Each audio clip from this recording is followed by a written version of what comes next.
excellence from our government. And I'll give you a couple of examples from the oil spill. You know, the oil spill, the effect of the oil spill really hit me.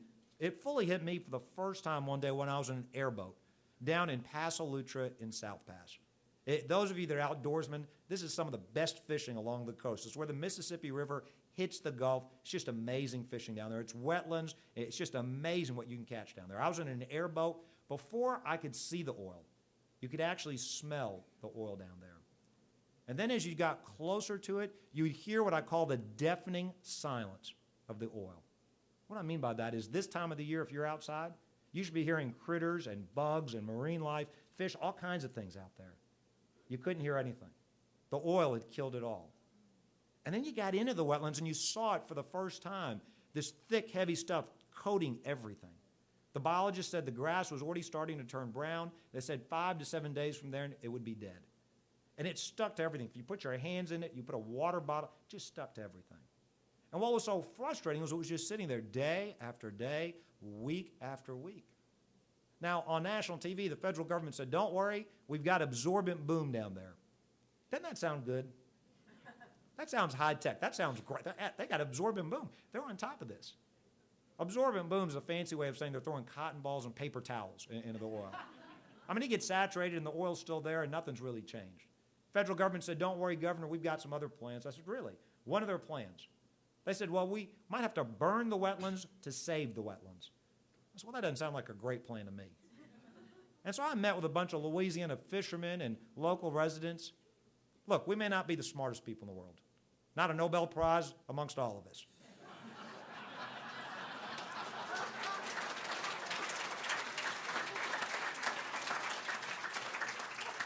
No PhDs, but the most practical people you have ever met. One of them says to me, Governor, why don't we go vacuum that oil up instead of letting it sit there? I said, that's a great idea. I went to the federal government and said, why don't we vacuum that oil?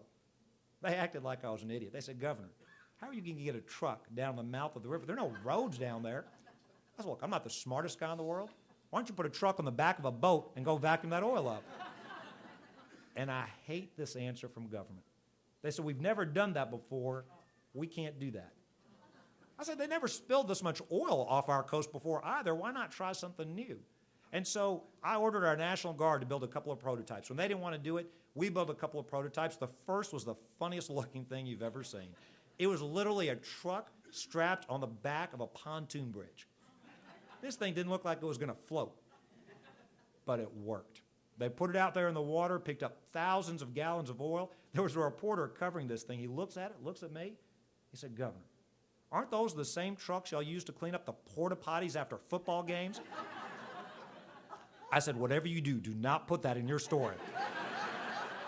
I can just imagine the great people of California reading this going, they're doing what in Louisiana? I said, call them vacuum barges. That sounds high tech. That sounds better than porta potties. But I'll be honest with you, the technology wasn't all that different. It was basically the same concept. Here's what I love about the private sector. They saw this on TV, and within days, they called and said, don't use trucks. We got industrial pumps. Don't use bridges. We got barges. We had dozens of these working along the coast, picking up the oil. And then a week later, I got the call from the federal government. Called me up, said, Governor, we're shutting down your barges. So why? This is the one thing, one of the few things that's working out there. They said, we haven't done our inspections yet. I said, what are you worried about? What do you need to inspect? They said, we need to check the valves. Because if you're not using the right valves, there's a danger that you might drop some oil back into the water. I said, we're picking up thousands of gallons of oil and you're worried about some drops? They said, Governor, those are the rules. I said, well, you better have a greater sense of urgency. Told the White House, told the federal government, we'll give you 24 hours, but you've got to get this done. Hours later, a federal official came to my unified command center, said, Governor, we can't find phone numbers for any of these barges. Turns out they didn't realize they'd approved every one of them. The right hand didn't know what the left hand was doing. Eventually, I guess they realized how absurd this was, so they came back and said, we don't need to check the valves anymore, but they have to stay in port, because now we want to count the number of life jackets and fire extinguishers in every one of those boats. I said, you can't do this in the bays while they're picking up the oil? They said, nope, those are the rules. Well, eventually, 24 hours later, like I told them, I went to the port myself. Along the way, miraculously, we get a call saying, great news, we're not going to do the inspections after all. They can go back to work. But for 24 hours, that oil sat in the wetlands unnecessarily, again, because of the bureaucracy and red tape. I'll give you a last example from the oil spill. One day, the oil was coming into Cocodrie. It was coming into the Timbalier Bay. And that's one of the most fertile fishing areas along our coast. And we couldn't get the federal government to move. Literally, it was coming into the Timbalier Bay, and there was boats, there was skimmers, there was people, there was equipment sitting in Cocodrie, just waiting to be used. And they kept telling us, federal government, BP, they said, there's no oil, don't worry about it. And our fishermen kept seeing it. And so finally, I took the federal official in charge of the response for Louisiana up in a Black Hawk helicopter so he could go see for himself the oil. It was a Friday morning. I was so excited. We showed him. It was clearly there. He saw the heavy oil. He saw the oil in the bay. He said, Governor, you're right, there's oil down. I said, that's great. Who do we need a radio to tell those people to get those boats in the water, get that skimmer out there to fight that oil before it hits our wetlands?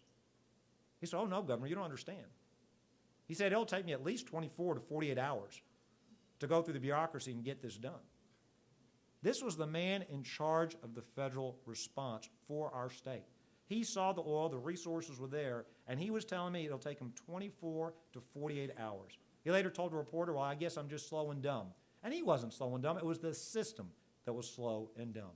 Time and time again, we would find out about boom that was sitting in other facilities or warehouses, wasn't being moved to the Gulf because regulations required it to be kept there. That'd be like fighting a war, running out of ammunition on the front lines, and keeping your bullets in warehouses back home because the rule said you got to keep them there just in case. Now, the reason I tell you all this, and we can go on and on like about these different stories, is that for us in Louisiana, fighting this oil was like fighting a war. We wanted to see a greater sense of urgency. We wanted to see the government and BP throw everything they had at it, even when they came up with local solutions. Too many times they got in the way of the ideas like jack-up barges or hard pipes or the other innovations to fight that oil. The reason I start there, both in the book and in my remarks today, is when a government gets so big that it's trying to run car companies and healthcare, it loses its core competency to secure the border, to fight enemies abroad and domestically. It loses its core competencies